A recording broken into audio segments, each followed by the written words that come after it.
Now, the next thing that you're going to need to do is to learn the basics of the Markdown file format, which GitHub supports. This is going to be really helpful as the issue description text, which we'll see a little bit later, can be formatted using Markdown. Now, if this is your first time hearing the term, please don't be concerned. Markdown is just a simple way of formatting plain text so that it has a greater amount of meaning.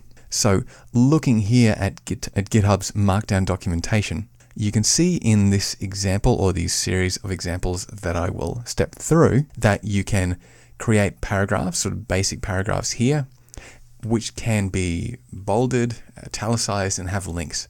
So if you look in the top box here, this is the Markdown that you would write. So it's plain text, and you see here 2 asterisks on either side make something bold.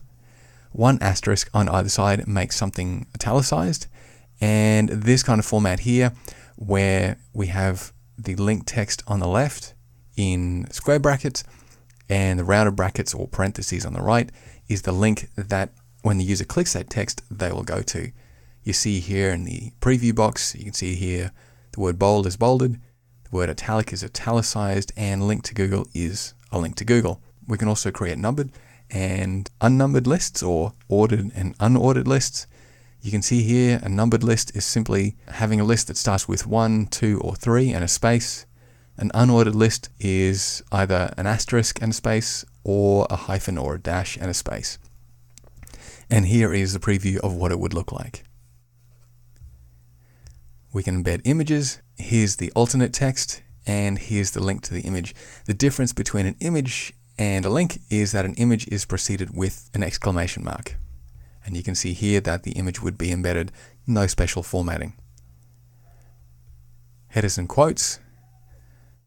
There are 6 levels of headers in Markdown, and each header is preceded by a number of hash or pound signs or pound symbols. The top level header or the main header has 1 hash. Then a 3rd level header has 3 hashes, and so on. If you want to have something as a quote, simply precede it with a right arrow. I actually don't know what that character is called, I'm sorry. So here you can see top level header, and then the text after it is a simple paragraph. 3rd level header, and here is a stylized quote or what you would call block quote in HTML.